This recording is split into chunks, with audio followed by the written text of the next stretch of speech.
Hello everyone and welcome to our video on osteoporosis drugs. In this video I'll focus on drugs used to treat osteoporosis, but let me start with a general point of therapy for patients with osteoporosis. All patients who have osteoporosis need lifestyle modification. This means a recommendation to do weight-bearing exercise, which can increase bone density, to avoid heavy alcohol use, which is associated with osteoporosis, and also to quit smoking, which is also associated with osteoporosis. In addition to these lifestyle factors, all patients with osteoporosis should take calcium and vitamin D supplementation to make sure they get sufficient levels of these nutrients. Beyond those items on the last slide, the first-line therapy in treating osteoporosis is a class of drugs called the bisphosphonates. All of these drugs end in dronate, like alendronate, pamidronate, ibandronate, zolendronate, and these drugs all work because they are analogs of pyrophosphate. So in the biochemistry section, I have two videos on synthesis of pyrimidines and purines, and in those videos I talk about how pyrophosphate is important for the synthesis of nucleotides. For example, if you look at the bottom of the screen, this is one of the reactions of purine synthesis by cells in our body.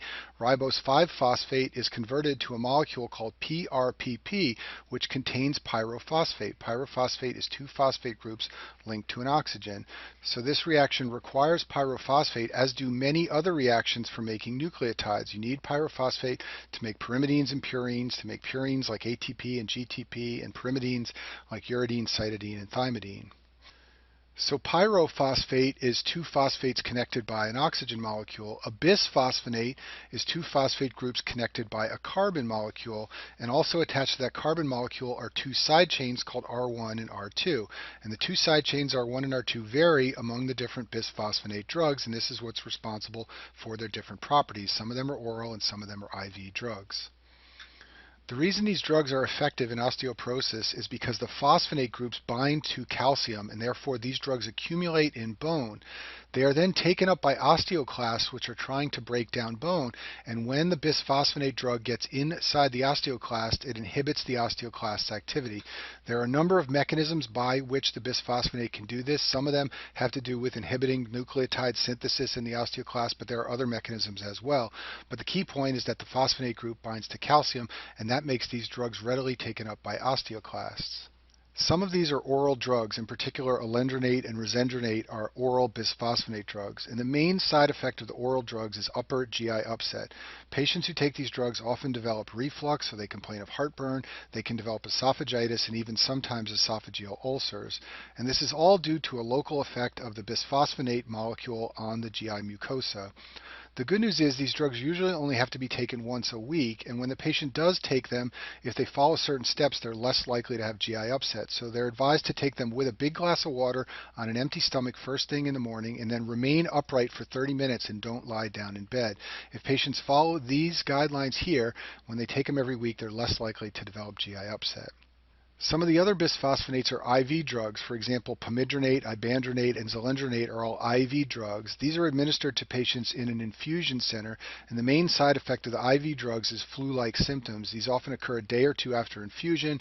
Patients can develop low-grade fevers and myalgias. These can be treated with ibuprofen and acetaminophen. The nice thing about the IV drugs in terms of bisphosphonates is that many of them are dosed every 3 months. Some are even dosed annually, meaning the patient just has to come into the infusion center once per year and get an infusion of the drug, and then they are set for another year.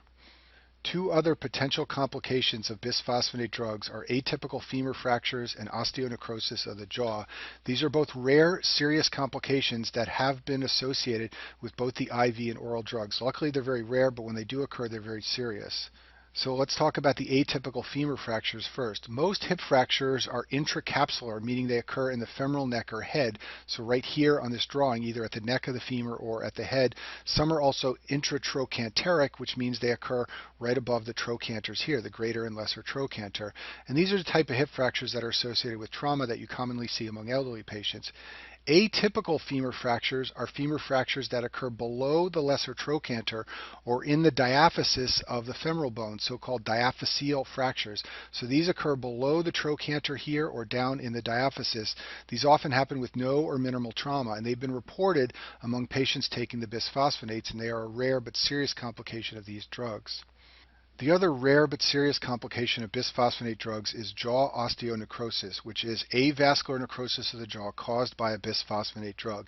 This presents as pain and swelling usually in the mandible, as shown in this picture on the screen here.